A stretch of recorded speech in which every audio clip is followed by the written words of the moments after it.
మేము చాలా ప్రార్థన చేస్తున్నాము, కానీ మా ప్రార్థన యొక్క జవాబు మేము చూడలేదు. కొంతమంది ఒక కడుపు ముందుకేసి మేము ఎంతో ప్రార్థన చేస్తే పరిస్థితి అంత కష్టంగా మారుతుందండి అనే వాళ్ళు కూడా ఉన్నారు. మేము ఒక కుటుంబంలో ఇబ్బంది ఉందని మాకు తెలిసినప్పుడు ఆ కుటుంబంలో రెగ్యులర్గా వెళ్తూ ఉండేవాళ్ళు. వెళ్తున్న సమయంలో ఆ కుటుంబంలోని వ్యక్తులతో మేము చెప్పింది ఏంటంటే, మా కుటుంబ ప్రార్థన పెట్టుకోండి, రోజు కలిసి ఇద్దరు ఉద్యోగులు ఉన్నారు వాళ్ళకి, భార్య భర్త. ఒకవేళ మీ భర్త పని మీద బయటకు వెళ్ళి రావడం లేట్ అయితే నువ్వైనా సరే ఒక టైంకి ఒక చిన్న పాట పాడుకుని వాక్యాన్ని చదువుకోండి అని చెప్పడం జరిగింది. కుటుంబ ప్రార్థన చేసుకోమని చెప్పాము. మీకు కూడా ఈ మాట చెప్పినట్టు గుర్తు మాకు చెప్పారమ్మా. మరి మీరు ఎంతమంది కుటుంబ ప్రార్థన చేసుకుంటారు మాకు తెలియదు. కొన్ని రోజుల తర్వాత కుటుంబంలోకి వెళ్ళి వాళ్ళు అడిగామమ్మా ప్రార్థన చేసుకుంటారంటే ఆ భర్త చెప్పిన సమాధానం ఏంటంటే, ఏ రోజైతే కుటుంబ ప్రార్థన చేసుకుంటామని మొదలు పెడతా ఉన్నామో 1 లేదా 2 రోజులకి ఇంట్లో అంతకంతకన్నా ఎక్కువ గొడవలు అవుతున్నాయి అని అంటూ మొదలు పెట్టారు. ఈ మధ్య తలుచుకోవాల్సిన మాట ఏంటంటే, ప్రార్థన చేస్తున్నాము కానీ పరిస్థితులు మార్చలేదు, ప్రార్థన చేస్తున్నాము కానీ జవాబు చూడలేకపోతా ఉన్నాము. కొంతమంది కొంచెం ముందు కలిగేసి ప్రార్థన చేస్తున్నాము, కానీ ఆ ప్రార్థన చేసినప్పుడు అంతర్గతంగా మా పరిస్థితి ఇంకా వర్షంగా తయారుగా హీనంగా తయారవుతుందని చెప్తా ఉన్నారు. ఈరోజు ప్రార్థన ఎవరి ప్రార్థన వింటారు, లేకపోతే ఎందుకని మా ప్రార్థనకు జవాబు రావట్లేదనే విషయాన్ని మీతో పంచుకొని నాటపడతా ఉన్నాను. ఇది దాదాపు మనందరికీ కూడా అవసరమే.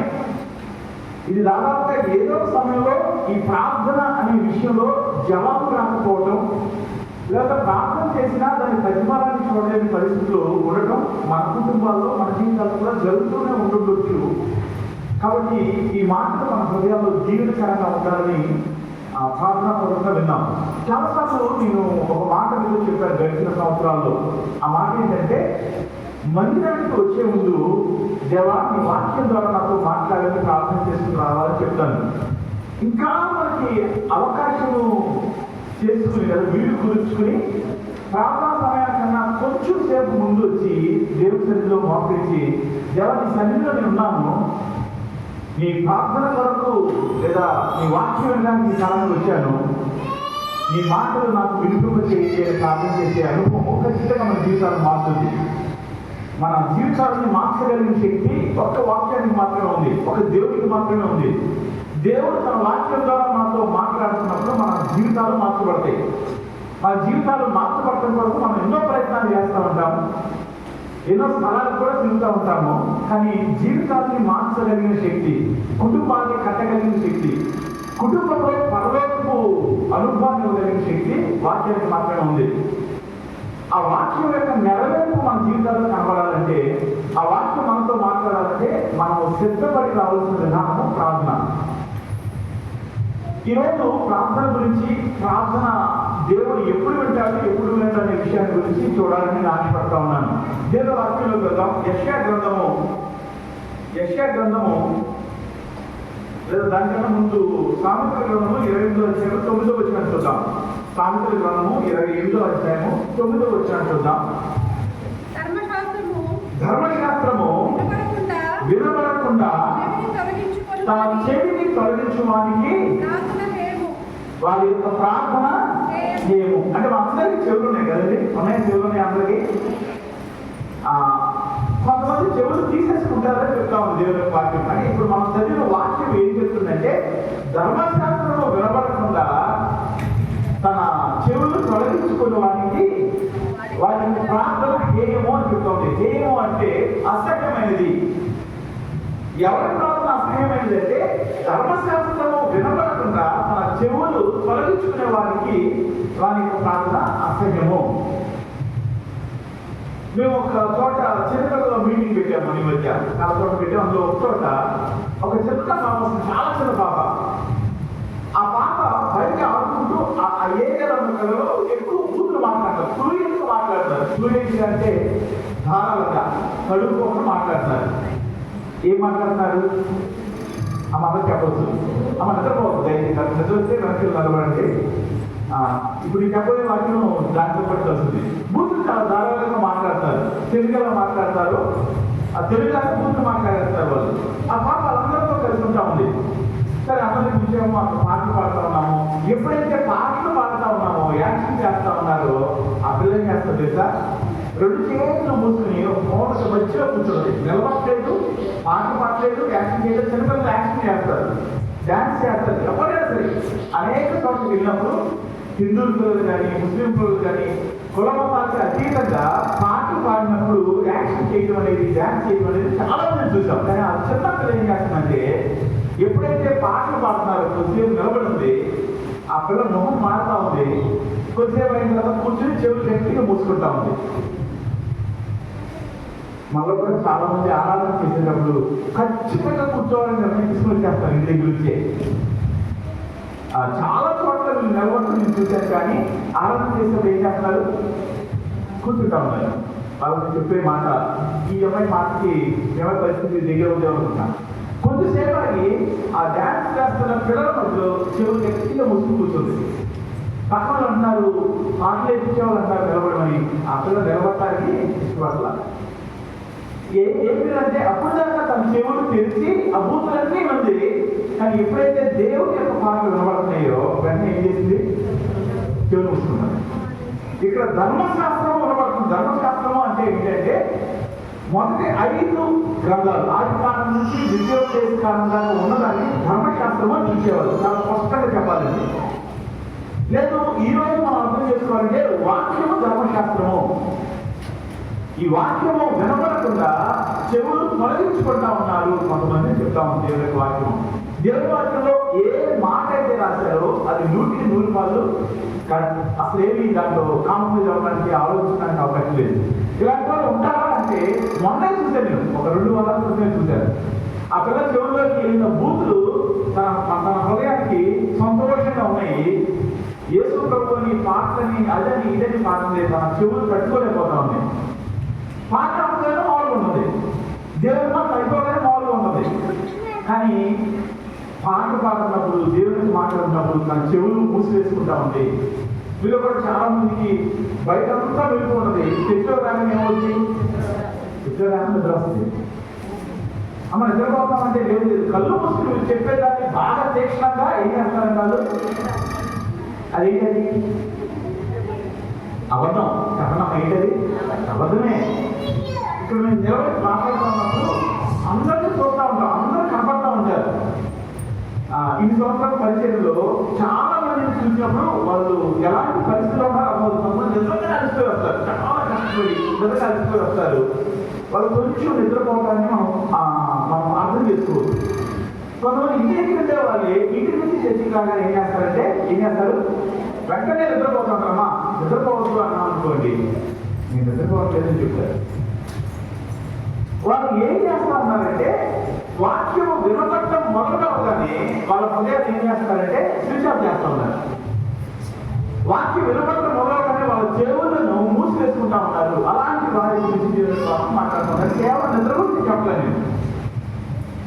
నిద్ర రావచ్చు, నిద్ర వస్తాయి. మన మందిరం అనేది ప్రశాంతంగా ఉండే ఒక స్థలము. మందిరం అనేది ప్రార్థన చేత నింపబడే ఒక స్థలము. మందిరం అనేది దేవుడి యొక్క పరిశుద్ధతను అనుభవించగలిగే ఒక స్థలము. అక్కడ కూర్చున్నప్పుడు మన హృదయం నెమ్మది అవుతుంది. కానీ ఎప్పుడైతే మనకి నిద్ర వస్తూ ఉందో అప్పుడు మనం ఏం చేయాలి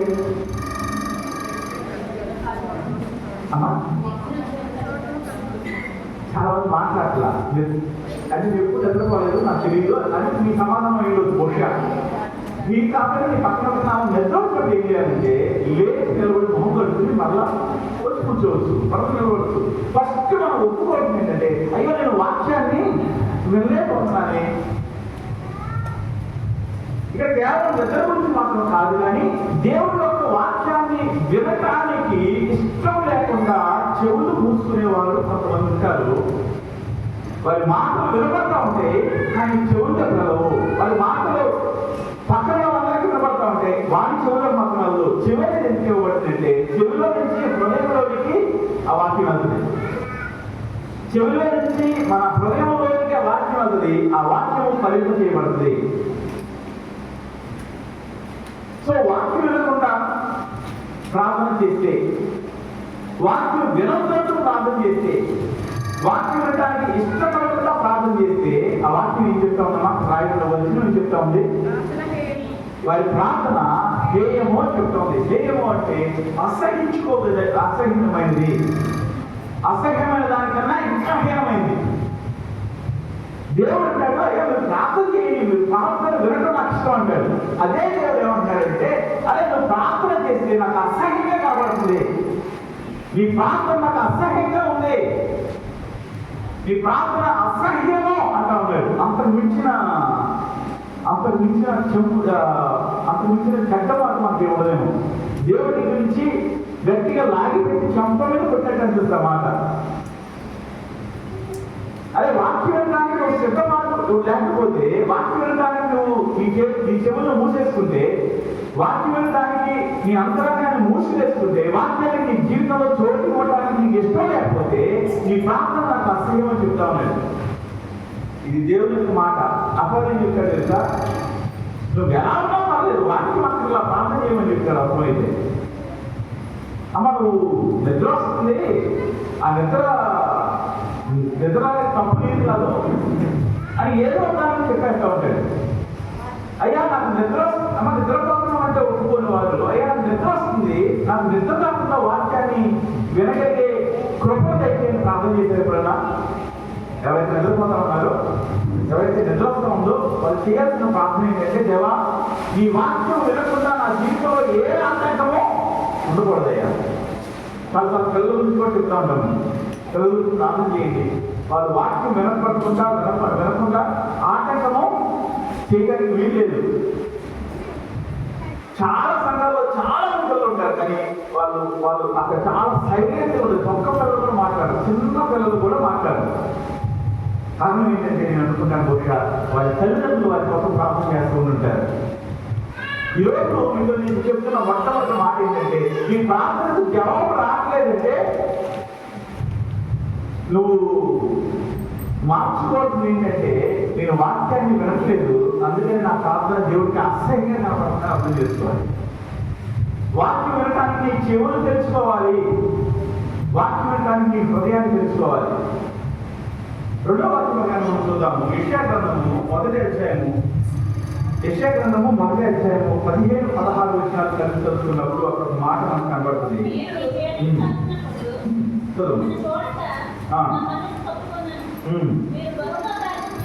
మీరు బహుగా ప్రార్థన చేసినాను, నేను వినను అని చెప్తా ఉన్నాడు. ఎవరి మాట చెప్పేది? అందరూ చెప్తారు. ఎవరు చెప్తారు ఈ మాట? దేవుడు.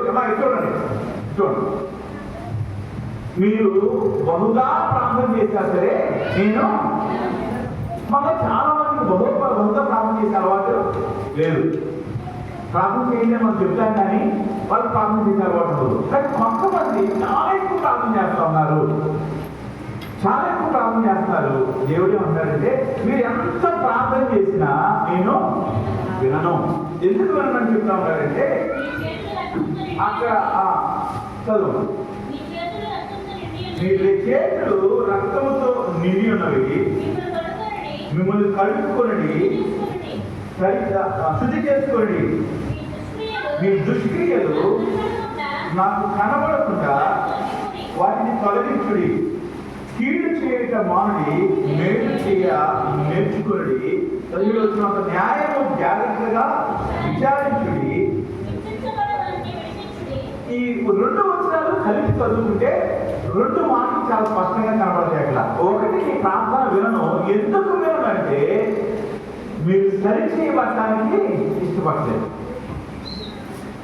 మీ చేతులు కడుక్కోండి, మీ హృదయాన్ని శుద్ధి చేసుకోండి, మిమ్మల్ని మీరు సరి చేసుకోండి అని చెప్తా ఉన్నాడు దేవుడు. కీడు చేయటం మానవంటా ఉన్నాడు. ఎవరైతే సరిచేయబడిన హృదయాలతో ప్రార్థన చేస్తారో, సరిచేయబడిన జీవితాలతో ప్రార్థన చేస్తారో, సరిచేయబడిన మనస్సుతో ప్రార్థన చేస్తారో, వారికి ప్రార్థన వినను అని చెప్తా ఉన్నాడు. చాలాసార్లు మనం అనుకుంటాం, ప్రార్థన చేస్తున్నాం కదా, ఎందుకని వినట్లేదు అంటే, ఒకవేళ దేవుడు తప్పు అనుకుంటాం. కొన్నిసార్లు మనలో తప్పుగా చెప్పినా దాన్ని సరిచేసుకోవడానికి ఒకరి ప్రార్థన అసహ్యంగా కనబడతా ఉంది, ఇంకొకరి ప్రార్థన వినమని చెప్తా ఉన్నాడు దేవుడు. అసహ్యమైన ప్రార్థన ఎవరిదండి? అసహ్యమైన ప్రార్థన ఎవరిది? ఇప్పుడు వాక్యం అన్నాను కదా, నన్ను వెళ్ళిపోయారా? సామెతల గ్రంథం 15వ అధ్యాయం, లేకపోతే సామెతల గ్రంథం 28వ అధ్యాయం 9వ చదువుదాం ఒకసారి.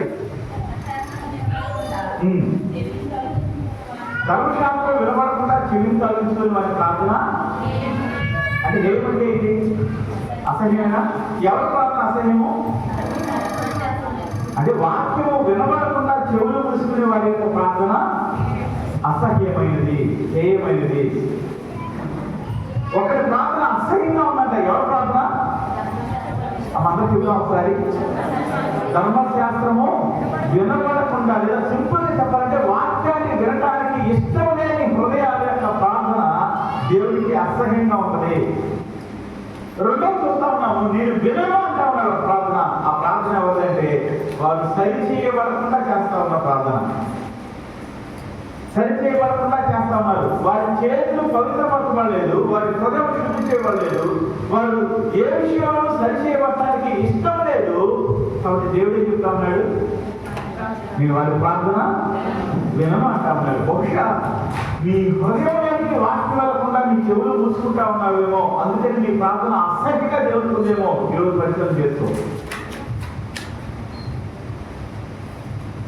నీ సరి చేయబడని హృదయంతో నువ్వు ప్రార్థన చేస్తా ఉన్నావేమో, అందుకనే దేవుడు నీ హృదయంలో నీ ప్రార్థన వినను అంటా ఉన్నాడేమో.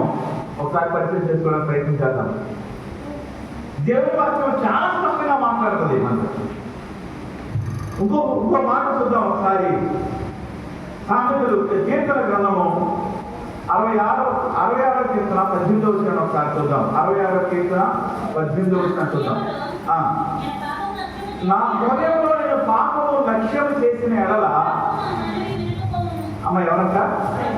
ప్రభువు నా మనవి ఎప్పుడు విందంట ప్రార్థన. ఇందాకేమో ఈ ప్రార్థన వినమని చెప్తా ఉన్నాడంటే వారి యొక్క చేతులు కడగబడలేదు, వారి హృదయము సరి చేయబడలేదు, వారి జీవితంలో సరైన జీవితం వారికి లేదు. కాబట్టి వాళ్ళ ప్రార్థన వినంటా ఉన్నాడు. ఎవరి ప్రార్థన అసహించుకుంటా ఉన్నారంటే వాక్యం వినబడకుండా వాక్యాలు తన హృదయంలోకి వెళ్లకుండా ఉన్న వారి యొక్క ప్రార్థన వినడం అని చెప్తా ఉన్నాడు. ఇక్కడ ఇంకో మాట చెప్తా ఉన్నాడు. ఎవరి ప్రార్థన అంటే అది హృదయంలో పాపమును లక్ష్యం చేసే వారి యొక్క ప్రార్థన ఏం చేస్తాడు దేవుడు? వాళ్ళ హృదయము లక్ష్యం చేయడం అంటే గురి చూపడం, అంటే ఒకదానితో మనసు పెట్టడం. వీళ్ళు కూడా ప్రార్థన చేస్తారు. ఇక్కడ వీళ్ళు చూడండి, మనం ఇప్పుడు ఈ 3వ రకమైన వ్యక్తులు చూస్తూ ఉన్నాము. ఈ 3 రకాల వ్యక్తులు ప్రార్థన చేసేవాళ్ళే. ఈ 3వ రకమైన వ్యక్తులు ఎలాంటి వాళ్ళంటే వాళ్ళ హృదయంలో పాపం మీద గురి ఉంటుంది. వాళ్ళ హృదయంలో పాపం మీద వారి ఆలోచన ఉంటుంది. కానీ ఏం చేస్తూ ఉంటారు అమ్మా? ప్రార్థన చేస్తూ ఉంటారు. అమ్మ వినపడుతుంది అందరికీ? వాళ్ళ హృదయంలో దేని మీద ఉంటుంది? వాళ్ళ హృదయం ఆలోచన అంత లక్ష్యం అంతా దేని మీద ఉంటుంది? పాపం మీద ఉంటుంది. ఏ పాపము అంటే ఒక్కొక్కరు ఒక్కొక్క పాపంలో చిక్కుకొని పోతారు. ఆ పాపం నుంచి బయట రావడానికి ఇష్టపడరు. వాళ్ళు ప్రార్థన చేస్తున్నారు, కానీ వాళ్ళ హృదయంలో ఏముంది? పాపం ఉంది. పాపం మీద వాళ్ళ గురి ఉంది. వాళ్ళ ఆలోచన మొత్తం పాపం మీద ఉంది. పాపంలో నుంచి బయటకు రావడానికి ఇష్టపడతారు. పాపము వాళ్ళ హృదయంలో ఉంచుకోవడానికి ఇష్టపడతారు, కానీ పాపాన్ని తీసివేసుకోవడానికి ఇష్టపడతారు. వాళ్ళు కూడా ప్రార్థన చేస్తా ఉన్నారు. నేను సేవలో వచ్చే సమయాల్లో ప్రార్థన చేసుకుని మా అక్షణ పొంది వెంటనే సేవ పరిచయంలోకి వచ్చాను. చాలా తిరుగుతూ ఉండేవాడిని. ఆ వచ్చిన కొత్తలో బైబిల్ చదువుతున్నప్పుడు, ఇలాంటి మాటలు చదువుతున్నప్పుడు, అరే ప్రార్థన చేసేవాడు పాపం ఏం చేస్తాడో అనిపించేది. ప్రార్థన చేసేవాడు మనసులో పాపాన్ని ఎందుకు ఉంచుకుంటాడని అనిపించేది. అరే వాక్యాన్ని వినకుండా వినడానికి ఇష్టం లేకుండా ఉన్న వ్యక్తి ప్రార్థన చేస్తాడని అనిపించేది. అరే ప్రార్థన చేస్తున్నప్పుడు, మరి మీకు ఇలాంటి అనుభవం లేదు నాకు తెలియదు, ప్రార్థన చేస్తా ఉన్నప్పుడు మన జీవితంలో మన ద్వారా జరిగిన ప్రతి తప్పు మా ముందు నిలబడుతుంది. ఆ ప్రార్థన మారుమూలు పొందేటప్పుడే కాదు, ఇంకా ఖచ్చితంగా చెప్పాలంటే దేవా నాకు ఇది ఇవ్వు అని అడిగే ప్రార్థనలో మన ముందు నిలబడేది ఏంటంటే మనలో ఉన్న లోపము, మనలో ఉన్న పాపము, దేవునికి వ్యతిరేకంగా ఈ వాక్యాలు మాకు ఆశ్చర్యంగా అనిపించి ఏంటి ఎలా రాశాడు బైబిల్లో? ఒక వ్యక్తి ప్రార్థన చేస్తాడంటే ప్రార్థన చేయడం అంటే అర్థం ఏంటమ్మా? ప్రార్థన చేయడం అంటే ఏంటి? ప్రార్థన చేయడం అంటే ఏంటి? దేవుడిని అడగడం, దేవుడితో మాట్లాడటం. కొన్ని సంవత్సరాల క్రితం మన దృష్టిలో ఒక అమ్మాయి ఉండేది. ఆయన రెగ్యులర్గా కోర్టుకి వెళ్తా ఉండేది. ఆయన ఏ విషయం అయినా సరే ఏదైనా సరే 3 సార్లు అడగాల్సి వచ్చేది. అమ్మ అన్నం తిన్నావా? సమాధానం ఉండేది. అమ్మ అన్నం తిన్నావా? సమాధానం ఉండేది. అమ్మ అన్నం తిన్నా ఆమె ఎక్కడ అనలేదు. మీరు దగ్గర ఆ దగ్గరలోకి వచ్చారు. రెండోసారి అడిగి చెప్తున్నారు. ఫస్ట్ చెప్పలా. ఎప్పుడు చెప్పాలి సమాధానం? చెప్పలే. ఏ సమాధానం చెప్పవచ్చు అంటే మనకు తెలిస్తే తెలిసిన సమాధానం, తెలియకపోతే తెలియదని చెప్పచ్చు. ఈ వాక్యాలు చదువుతా ఉన్నప్పుడు నాకు అనిపించేది, అరే ప్రార్థన చేసే వ్యక్తి ఎందుకని ప్రార్థన చేస్తాడు, ఎలా చేస్తాడు, ఎలా ఒప్పుకోకుండా ఉంటాడు, ఎలా విడిచిపెట్టకుండా ఉంటాడు? ఎందుకంటే ప్రార్థన చేయడానికి మనం కళ్ళు మూసుకున్నప్పుడు, దేవుడితో మాట్లాడటానికి ఇష్టపడుతున్నప్పుడు, దేవా నా జీవితంలో ఇది కావాలి, ఇలాంటి పరిస్థితులు ఉన్నాయని చెప్తా ఉన్న సమయాల్లో మనకి వెంటనే మన హృదయంలో మన ముందు నిలబడేది ఏంటంటే మన ద్వారా జరిగిన తప్పు, మనలో ఉన్న లోపం, మన ద్వారా జరిగే పాపం, మనం సరిచేసుకోవాల్సిన విషయం మన ముందు నిలబడుతుంది. ఇలాంటి అనుభవం మీకు తెలియదు, నాకు తెలియదు. ఒకవేళ లేకపోతే మీరు ప్రార్థన చేసే దేవుడికి కాదు.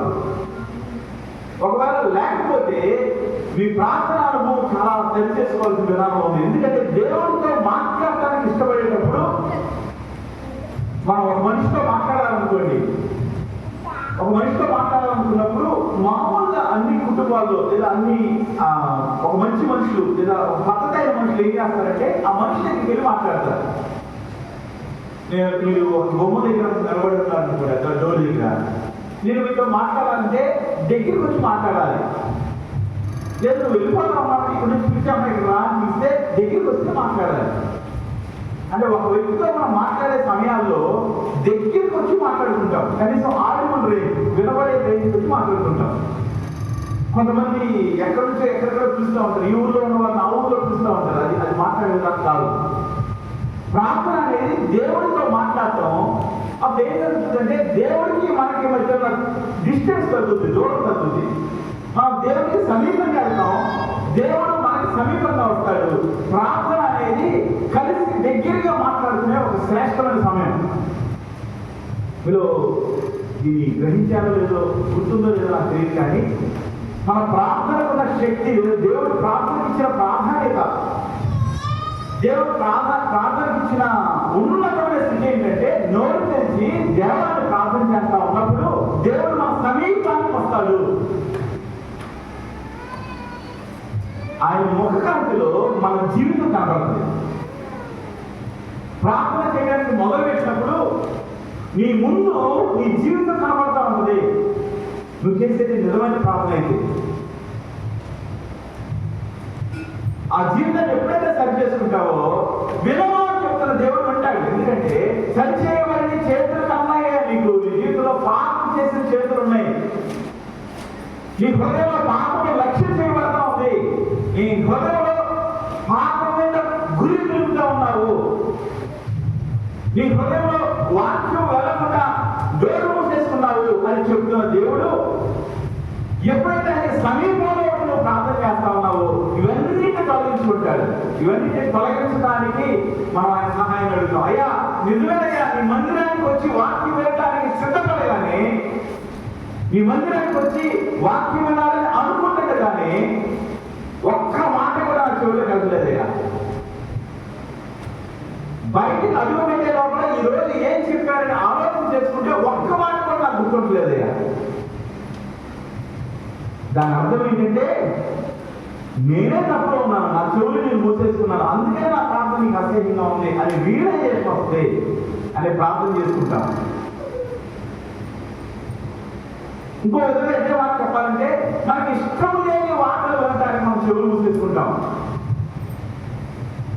అదే దేవుడు జీవితం కావాలంటే తప్పనిపోతుందంటే వెంటనే వినపడుతుంది ఆ మాట. దేవుడు జీవితం కావాలంటే ఆమె అంటే వెంటనే ఆ మాట అర్థం అవుతుంది. కానీ దేవుడు జీవితం కావాలంటే నీ జీవితంలో ఇప్పుడున్న పాపాన్ని విడిచిపెట్టంటే ఆ మాట మనకు ఇష్టంగా ఉండదు. ఆ అలాంటి ప్రార్థన దేవుడు ఏమంటా ఉన్నాడంటే నేను వినని అంటా ఉన్నాడు.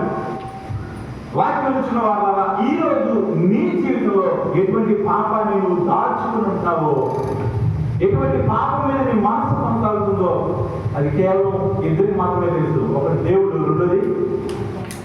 రెండోది ఎవరు? మా రోజు చెప్పేది నీ జీవితంలో ఏ పాపం ఉందో అది ఇద్దరికే తెలుసు. అంటే ఖచ్చితంగా చెప్పండి, మూడవ కౌంట్లో తీసుకోవట్లేదు. మూడవ వ్యక్తి కూడా కలిపి చెప్తే ఒకటే దేవుడు తెలుసా జీవితంలో ఏ పాపం ఉందో. రెండోది ఎవరు తెలుసు? తప్పదు. మూడోది ఎవరు తెలుసు? నీకే నువ్వు దాచేసుకుంటా ఉంటావు, తెలిసి కానీ తెలియనట్టుగా ఉంటావు.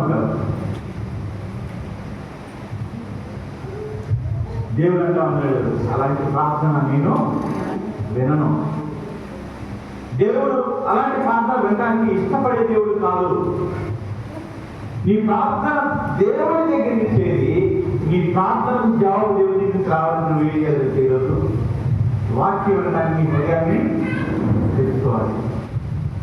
ఏ వాక్యం అయితే చెప్పబడతా ఉందో, ఏ వాక్యం అయితే నీ హృదయాన్ని కలిగిందో, ఏ వాక్యం అయితే నీ హృదయంలో దీవెన తీసుకొచ్చిందో, ఏ వాక్యం అయితే నీకు సరిచేసిందో, ఏ వాక్యం అయితే నీ జీవితాన్ని మార్చడానికి శక్తి కలిగిందని నువ్వు ఒకరోజు అంగీకరించావో, ఆ వాక్యాన్ని నీ హృదయంలోకి వెళ్ళడానికి నువ్వు ఇష్టపడాలి. దేవా, నా హృదయంలో నీ వాక్యము నిలిచి ఉండాలని ప్రార్థన చేయాలి, కోరుకోవాలి. దేవా, నీ వాక్యము నా హృదయంలో నిలిచి ఉండట్లేదయ్యా. ఒకరోజు చాలా కొన్ని రోజులు, కొన్ని వారాలు ఒక ప్రత్యేకమైన విషయం గురించి వాక్యం చెప్పడం జరిగింది. చెప్పిన తర్వాత ఆ 4 వారాలు 5 వారాల తర్వాత ఒక వ్యక్తిని పిలిచి ఆ వాక్యంలో సరిచేసుకోవాలని చెప్పబడుతున్న మాటలు అతనితో నేను మాట్లాడుతూ ఉన్నాను. గడిచిన 4 లేక 5 వారాల్లో వాక్యం చెప్తా ఉన్నాను. ఒక ప్రత్యేకమైన పాపం గురించి, సరి చేసుకోవాల్సిన ఒక ముఖ్యమైన విషయం గురించి చెప్తా ఉన్నాను. 5 వారాల తర్వాత ఆ వ్యక్తిని పిలిచి దాని గురించి మాట్లాడుతున్నప్పుడు ఈ మాట నాకు తెలియలేదు అని చెప్పాడు, ఈ మాట నేను వినలేదని చెప్పాడు, ఈ మాట నా హృదయంలోకి వెళ్ళలేదని చెప్పాడు. నేను అప్పుడు అన్నారే, గడిచిన 4-5 వారాలు ఇదే మాట చెప్తాను కదా, గడిచిన 4-5 వారాలుగా ఈ అంశం మీద నీకు వాక్యాన్ని బోధిస్తా ఉన్నాను కదా. వాక్యము బోధించబడింది, చాలా మంది ఉన్నారు. కొద్దిమంది తమ హృదయంలో తీసుకున్నారు, కొంతమంది ఆ మాటలు వారి హృదయంలోకి నాకు అనిపిస్తుంది. నిజమే, దేవుని వాక్యము సత్యమైనది. దేవుని వాక్యంలో ఒక్క మాట రాశారంటే అది యథార్థమైనది. వాక్యం ఇచ్చిన వాళ్ళారా, మీరు చాలా మంది కుటుంబ ప్రార్థన పెట్టుకోలేకపోవడానికి కారణం ఏంటంటే, సమయం కుదరకపోవడం కాదు. కుటుంబ ప్రార్థన పెట్టుకోండి అని వాక్యంలో నుంచి బోధించినప్పుడు అది మన హృదయాలకి వెళ్ళకపోతుంది. చాలా మందిని అబద్ధం ఆడదు, లేకపోతే మోసం చేయొద్దు, ఇంకోటి చేయొద్దు అని చెప్తా ఉన్నప్పుడు ఆ మాట మన హృదయాలకు వెళ్ళకపోవడానికి కారణం ఏంటంటే, మనం ఆ మాట వినబడుతున్న మన హృదయాన్ని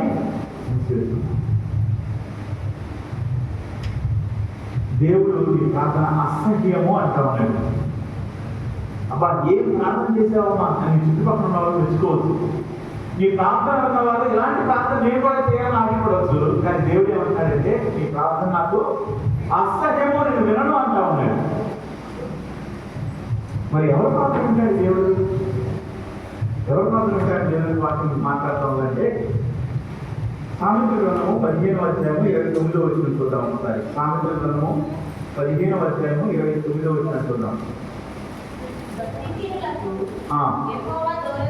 భక్తిహీనులకు యెహోవా దూరస్తుడు, నీతిమంతుల ప్రార్థన ఆయన అంగీకరించును. ఎవరి ప్రార్థన అంగీకరిస్తాడు? నీతిమంతుల ప్రార్థన ఆయన అంగీకరిస్తాడు.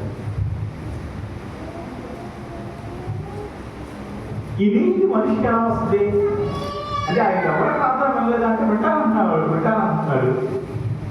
ప్రార్థన వినే దేవుడు మన దేవుడు, ప్రార్థన జవాబు చేసే దేవుడు, ప్రార్థనలో సరిచేసే దేవుడు.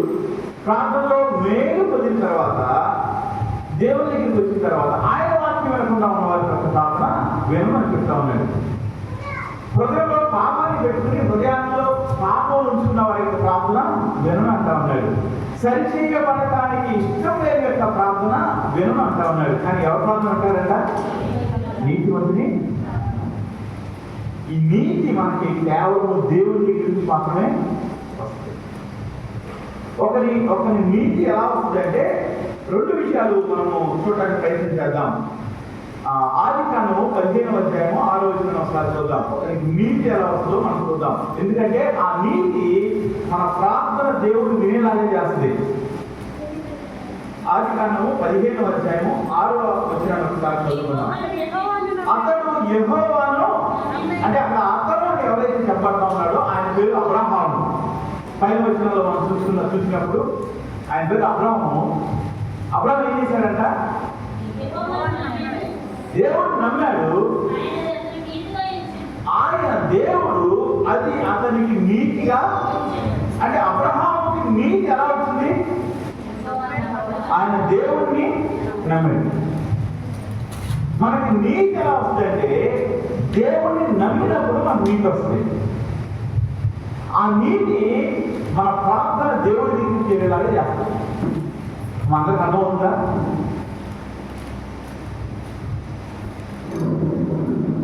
మన నీతి మన సొంత క్రియల వల్ల రాదు. ఈ నీతి ఎలా వస్తుందంటే అబ్రహాం ఎలా అయితే దేవుడు నమ్మాడో అలా నమ్మినప్పుడు మనకి నీతి వస్తుంది. మనం నీతివంతులం అవుతాము. అబ్రహాం దేవుడు నమ్మాడు. మేము కూడా నమ్ముతున్నామండి.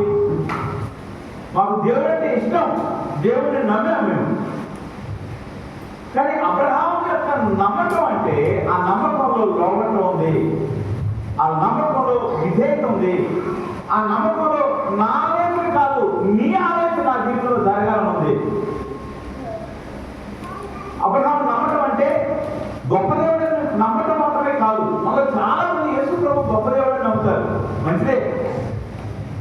కానీ అబ్రహాం నమ్మకంలో ఆ నమ్మకంలో ఏముందంటే దేవుడు ఏం చెప్తే అది చేసే సిద్ధపాటు ఉంది. దేవుడికి లోపల హృదయం ఉంది. ఏది కావాలంటే అది కష్టమైందైనా సరే తను చేయడానికి సిద్ధపడ్డాడు. అబ్రహాముని ఎక్కడ తగ్గమంటే ఆయన వెళ్ళడానికి ఇష్టపడ్డాడు.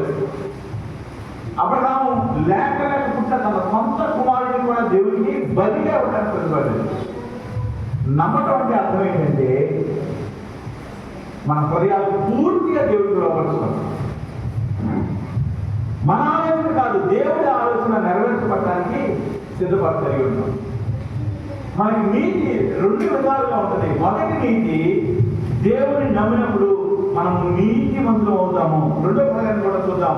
యోహాను రాసిన మొదటి పత్రిక 2వ అధ్యాయము 29వ వచనాన్ని చూద్దాం ఒకసారి. యోహాను రాసిన మొదటి పత్రిక 2వ అధ్యాయము 29వ వచనం. నీతిమంతుడని మీరు ఎరిగి ఉన్న ఎడల నీతిని జరిగించు ప్రతివాడును ఆయన ద్వారా పుట్టి ఉన్నాడని ఎరుగుదుము. ఒక నీతి, అబ్రహాము దేవుడిని నమ్మాడు, అది అతనికి నీతిగా ఎంచబడింది.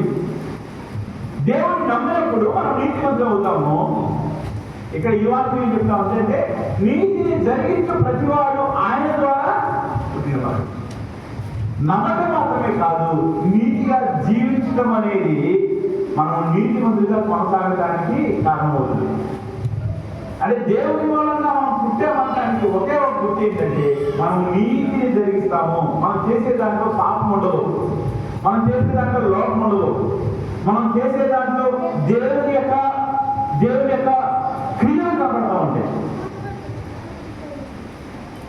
అబ్రహాముకి ఇవ్వబడిన నీతి ఆయన క్రియల ద్వారా చూపించబడింది.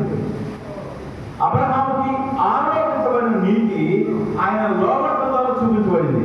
దాన్ని యోహాను చాలా స్పష్టంగా మాట్లాడుతూ అంటా ఉన్నాడు, నీతిని జరిగించు ప్రతి వారిలో ఆయన మూలంగా పుట్టి ఉన్నాడని ఎరుగుదుము. అదే ఉంది మాట. మనము దేవుని మూలంగా పుట్టిన వారము అంటే, దేవుని చేత పుట్టబడిన వారము అంటే ఆయన పిల్లలము అనడానికి ఒకే ఒక గుర్తు ఏంటంటే మనము నీతిని చేస్తాము. మన క్రియలు లోపములేవై ఉంటాయి, మన క్రియలు దేవుడికి ఇష్టమైనవి ఉంటాయి.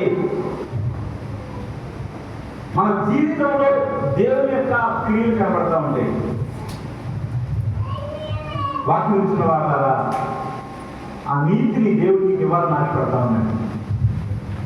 ఆ నీతిని పొందుకుని నీ ప్రార్థన వినేలాగా నీ క్రియలు నెరవేరేలాగా ఉండాలని దేవుడు ఆశపడతా ఉన్నాడు. నీ జీవితంలో ప్రార్థన వినే పరిస్థితి లేకపోతే, నీ జీవితంలో ప్రార్థన జవాబురాని పరిస్థితిలో ఉన్నట్లయితే, ఈరోజు నువ్వు సరి చేసుకోవాల్సిన 3 విషయాలు. మొదటిది వాక్యం అనడానికి నీ చెవులు తెలుసు. వాక్యం నీ హృదయంలో కలని తెలుసుకోకుండా నీ హృదయంలో వాక్యము, నీ చెవులు తెలుసుకోకుండా వాక్యం నీ హృదయంలోకి వెళ్ళదు. సరిచేయబడటానికి ఇష్టపడు. నీ జీవితంలో జరిగిన దాన్ని సరి చేసుకోవడానికి ఇష్టపడు. ఇవన్నీ కూడా అనేక సార్లు మనకు రుజువులు కనబడతా ఉంటాయి. జక్కయ్య తను సరి చేసుకోవడానికి ఇష్టపడ్డాడు. సమయశ్రీ తను సరి చేసుకోవడానికి ఇష్టపడింది. తప్పిపోయిన కుమారుడు తను సరి చేసుకోవడానికి ఇష్టపడ్డాడు. వారు దేవుని మాటలు వినడానికి ఇష్టపడ్డారు. సమయశ్రీతో దేవుడు మాట్లాడుతూ ఉన్నప్పుడు ఆయన అంటా ఉన్నాడు, ఈ నీళ్లు నీకు కావాలంటే వెళ్ళి నీ భర్తను తీసుకురా అంటాడు. ఆ సందర్భం గుర్తుందమ్మా? వ్యవహారం 4 అధ్యాయం 7 నుంచి 30-40 వచ్చాను దాకా ఆ సమయశ్రీ గురించి మాటలు మనకు కనబడతా ఉంటాయి. సమయశ్రీ ఎప్పుడైతే దేవుడు మాట్లాడుతూ ఉన్నాడో తను బాధపడే ఒక మాట యేసుప్రభువు మాట్లాడి మనం చూస్తాం. తను బాధపడే ఒక మాట, వెళ్ళి నీ భర్తను తీసుకురామంటాడు. ఆ స్త్రీ ఏమంటదండి, నాకు భర్త లేదంటది. యేసుప్రభువు ఏమంటాడు అప్పుడు, అరే నువ్వు అన్నది సరే, ఎందుకంటే నీకు ఇంతకుముందు 5 తిరుగుతున్నారు, ఇప్పుడున్న వాడి పని నీ భర్త కాదు అనగానే అది బాధపడే మాట, సంతోషపడే మాట. అమ్మా నీ జీవితంలో మనం తప్పు ఉంది, దాన్ని సరి చేసుకో అంటే అక్కడి నుంచి మరి అన్నింటికీ మా మొహం చూపించిన వ్యక్తుల్ని నాకు తెలుసు. ఇదిగో నీ జీవితంలో పలానా పరిస్థితి ఉంది, దాన్ని సరి చేసుకో అంటే దాన్ని దాచుకున్న వ్యక్తులే కనబడతా ఉన్నారు. దేవుడి మాట చాలా స్పష్టంగా ఉంది. అది నీ హృదయంలో ఉన్న పాపాన్ని, దాగి ఉన్న దాన్ని కెలికి బయటకు తీసుకొస్తుంది. మనకి ఇష్టమైన మాట ఒక్క మాట వినబడేటప్పటికీ మనం చేసే ప్రయత్నాలు, మనం చేసే ఆలోచనలు, మన హృదయాన్ని మూసుకుని వేసే పనులు చాలా కనబడతా ఉన్నాయి. కానీ సమయశ్రీ ఏం చేసింది తెలుసా? తను చాలా బాధపడే మాట్లాడాడు యేసుప్రభువు. తను స్పష్టంగా ఏమన్నాడంటే, నువ్వు చాలా మంది మగవాళ్ళతో సంబంధం కలిగిన వ్యక్తిగా అన్నాడు. అన్నాడా లేదా? ఆ తర్వాత కూడా మాట్లాడిందా? దేవుడితో మాట్లాడిందా? మాట్లాడలేదా? దేవుడు తనతో మాట్లాడేదా లేదా? మాట్లాడుతూ ఉన్నాడు, వింటా ఉంది, జవాబు చెప్తా ఉంది. అంటే దేవుని మాటలు వినటానికి మన చెవులు తెలుసుకుంది. చాలా మంది అలాంటి తెరవబడిన చెవులు కలిగిన వారిని ఈరోజు మనం చూడలేకపోతా ఉన్నాం. యెషయాలో చెప్పినట్టుగా పాపాన్ని సరిచేసుకో, లేకపోతే నీ ప్రార్థన నేను వినంటా ఉన్నాడు. జక్కయ్య నోరు తెరిచి తన పాపాన్ని సరి చేసుకుంటా ఉన్నాడు. రహస్యంగానా? అందరిలో సరి చేసుకుంటా ఉన్నాడు. ఈరోజు అందరిలో మనం బాగున్న మొహాన్ని చూపించాలనుకుంటా ఉన్నాం. అయ్యో ఏ తప్పు చేయలేదు, కానీ దేవుడే నాకు అన్యాయం చేస్తాడు అన్నట్టుగా చూపించుకోవడం ప్రయత్నం చేస్తా ఉన్నాం. నా జీవితంలో దేవుడికి వ్యతిరేకంగా ఏమీ లేదు, కానీ దేవుడు నాకు అన్యాయం చేస్తున్నాడు అని చెప్పుకోవడం ప్రయత్నం చేస్తా ఉన్నాం. మనం ఒప్పుకోవాల్సి ఏం చేస్తా, నా జీవితంలో చాలా సార్లు దేవుడికి నమ్మకం లేను, కానీ దేవుడు తన కృపను బట్టి ఇక్కడ వరకన్నా మమ్మల్ని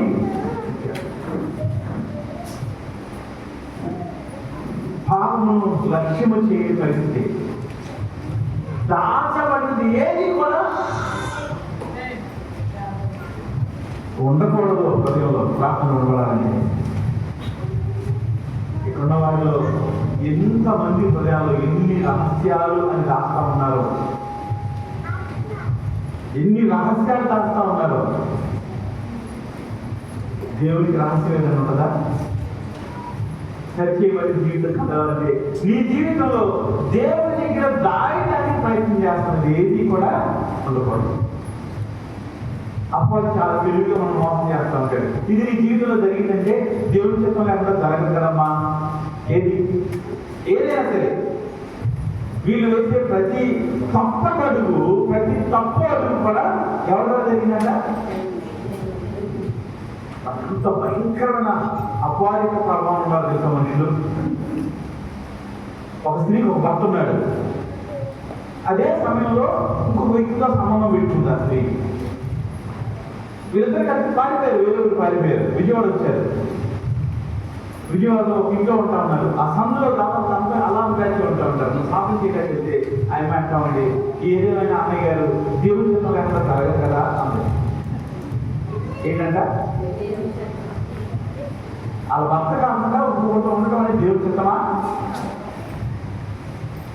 వీళ్ళిద్దరు పారిపోవడం దేవుడి చిత్తమా?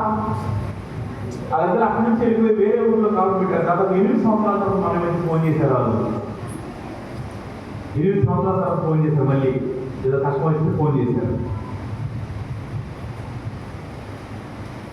మనం చేసే తప్పులకి దేవుని చిత్తం అనే మాట తగిలించి చాలా మంది దేవుని అమ్మని అవమానపరుస్తూ ఉన్నారు. ఒక స్త్రీకి భర్త చనిపోయాడు. తన జీవితంలో ఒక వ్యక్తి ప్రవేశించాడు.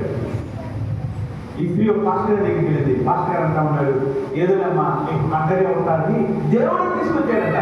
ఎవరిని? ఇంత దారుణమైన సేవలు ఉంటా ఉన్నారు. అలాంటి మాటలు సంబంధం ఉంటాయి మనకి కదా. అది వ్యభిచారము. దాంట్లో పేరు ఉంటుంది. మన తెలుగు భాషలో దాంట్లో పేరు ఉంటుంది ఆ అమ్మాయికి. అది జరిగేది. దేవుని యొక్క ఉగ్రతను మనం పోగు చేసుకున్న మనుషులుగా కనబడతా ఉన్నాం. సరిచేయబడలేదు, సరిచేయబడటానికి ఇష్టపడలేదు. తప్పని జరుగుతుంది, అందరి జీవితాల్లో జరుగుతుంది. తప్పు జరుగుతుంది, పాపం జరుగుతుంది. దాన్ని సరి చేసుకోవాలి. సరి చేయట్లేదు కాబట్టి యెషయా గ్రంథం 1:15-16 మనం చూసినప్పుడు నీ ప్రార్థన నేను విననంటా ఉంటాను. కానీ మార్గం ఏంటంటే ఆయన వినేది ఒకే ఒక్క ప్రార్థన. ఆయన ప్రార్థన వినాలంటే వాళ్ళ ప్రార్థన చేసే వ్యక్తికి ఉండాల్సిన ఒకే ఒక లక్షణం అదేంటంటే నీతి ఉండాలి. అబ్రహాము దేవుడు నమ్మాడు. నువ్వు దేవుడు నమ్మితే నువ్వు నీతిమంతుడిగా తీసుకుపడతావు. నీ ప్రార్థన దేవుడు అదే చేస్తాడు. నీతిని కొనసాగిస్తూ ఉంటే నీ ప్రార్థన దేవుడు అంగీకరిస్తాడు. చివరిగా ఒక వాక్యాన్ని చూద్దాము. యోహాను సువార్త 9:31 చూద్దాం. యోహాను సువార్త 9:31 చూద్దాం. దేవుడు పాపుల మనవి ఆలకింపడని మనం అంటాము. అమ్మ దేవుడు అందరూ ప్రార్థన వింటాడు. దేవుడు ఏం చేస్తాడంట? ఎవరు ప్రార్థన వింటాడు. నువ్వు పాపం చేయొచ్చు, ప్రార్థన చేయొచ్చు. ఏం చేయొచ్చు? పాపం చేయొచ్చు, ప్రార్థన చేయొచ్చు. యోహాను సువార్తలో దేవుడు స్పష్టంగా మాట్లాడుతున్నాడు. ఏమంటాడంటే ఇదిగో పాపుల మనవి ఎవరంటారంట? 9:30 యోహాను సువార్త 9:30 చదువుతారా? దేవుడు పాపుల మనవి ఆలకింపని ఎరుగుదము. ప్రార్థన వినబడకపోవటానికి నీ జీవితంలో పాపం ఉందేమో ఒకసారి పరిశీలన చేసుకో. తర్వాత వచ్చిన చదువుదామా. ఎవడైనా దేవభక్తుడై ఉండి ఆయన చిత్తము చొప్పున జరిగించని ఎడల,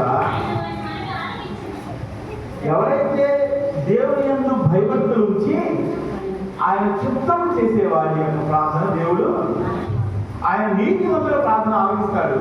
తాను సరిచేసుకునే వాళ్ళ యొక్క ప్రార్థన ఆలకిస్తాడు. ఆయన చిత్తం ప్రకారం జరిగించే వారి యొక్క ప్రార్థన ఆలకిస్తాడు. తాను సరిచేసుకునే వారి యొక్క ప్రార్థన ఆలకిస్తాడు. వారు మాత్రమే కాదు, అలాంటి జీవితం ఉన్న వాళ్ళ వరకు ప్రార్థన చేసినప్పుడు మాత్రమే దేవుడు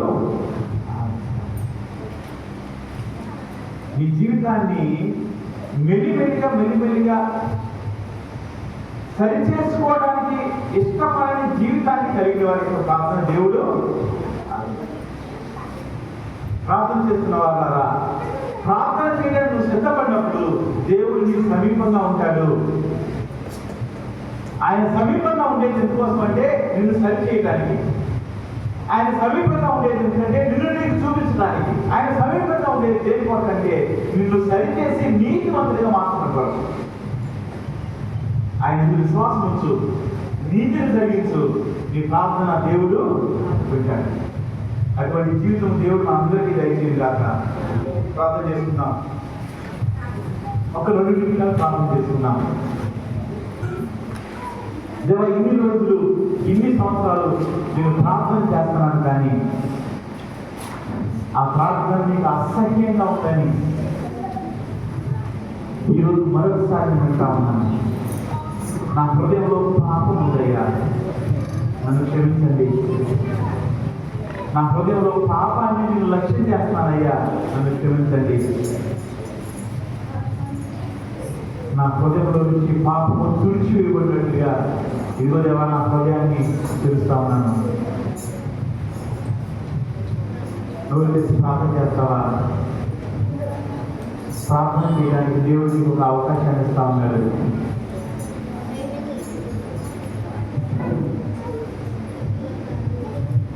నా హృదయంలో ఉన్న పాపము నన్ను క్షమించి తొలగించేయాలి. నేను దాచిపెట్టిన నా పాప జీవితాన్ని క్షమించి తొలగించేయాలి. అయ్యా, నీ వాక్యం నా చెవుల్లో కలగలేదయ్యా, నేను నా చెవులను మూసివేసుకుంటా ఉన్నాను. నీ వాక్యాన్ని నా హృదయంలో చూడలేదయ్యా, అందుకనే నా పాపని నష్టం అయిపోయింది కదా. వాక్యం వినగలిగినట్టుగా నా హృదయాన్ని తెలుస్తానయ్యా, నన్ను క్షమించని ప్రార్థన చేద్దామా?